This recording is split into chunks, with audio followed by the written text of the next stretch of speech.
University of Michigan and Ohio State look like they're going to have their rivalry possibly busted up. Kevin Helm is the executive director of the Michigan PGA.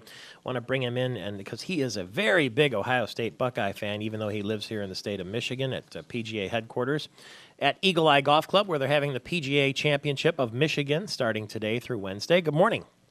Good morning, Michael Patrick. Thanks for having me on this morning. So what I'm hearing is now that the athletic director, David Brandon, at the University of Michigan said Friday people should expect a change to happen, that it's very possible, if not likely, that Michigan and Ohio State are going to be in two separate brackets in the Big Ten, and that their season-ending traditional game will probably be moved to somewhere during the season.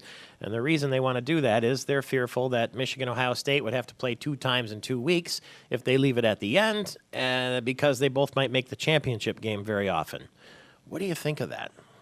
Well, growing up in Ohio and just like those growing up here in Michigan and following Michigan football, it's just such a tradition to always have that last game of the regular season. I'm kind of a purist in that regard. I'd hate to see that go away. And it seemed like all the indications were that they would be in the same division up until those comments I saw recently from the athletic director at Michigan. So I'm not sure. Well, obviously he would know, I would think, and have a inside track on what the discussions are. But that would surprise me a little bit. And I guess we get used to everything. Change does happen, and you get used to it. But right now, I just can't see that happening. Not having that game at the end of the year. Well, he actually said that it would be ideal if they could play twice in one season. That's what everybody would like to see. I'm not so sure about that. I mean, it's one thing to have Michigan, Ohio State play in Columbus in the Horseshoe or in the Big House. It's another thing to go see them play in Indianapolis. I mean, I don't think it's the same thing in a dome at Ford Field, for instance. I agree. In fact, that almost happened. Well, I just saw it on the replay on the Big Ten Network this week. But it was back in 2006, where they were ranked first and second, and it was a great game. End of the year, I think it was 42-39 or something, and people thought that, maybe they'll have a rematch in the national championship game, which, because it would have been for the national championship, would have been great. But to just have a second game and it not be for that, I just don't. I don't know. I don't see how that would be a positive. Yeah, to me, it's a little disappointing. And then by the same token, do we want them knocking each other out every year so that only Michigan or Ohio State can play for the Big Ten championship? If they're in the same division, that's how it'll be. That's true. So we'll see. I mean, like I said, the only thing for sure is change, right? So we'll see how this new realignment will shake out with the Big Ten, and I know there's a lot smarter people than us probably trying to figure that out. So I trust that it's going to work out for the best.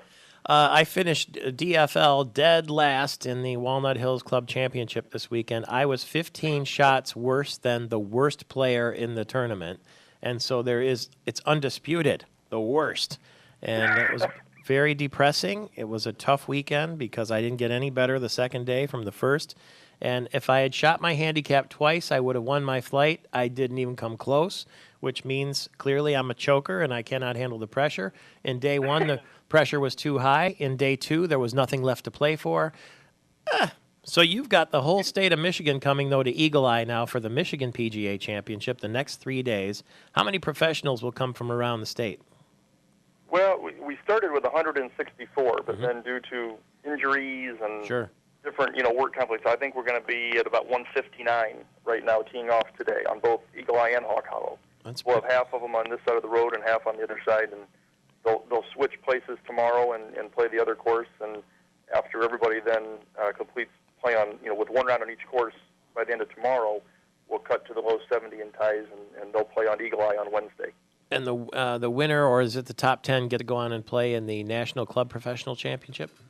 Actually, we're gonna lead the country. I mean, there's going to be 3 other sections across the country that will also advance 12 players. All right. We're going to send 12 players to the national championship next June.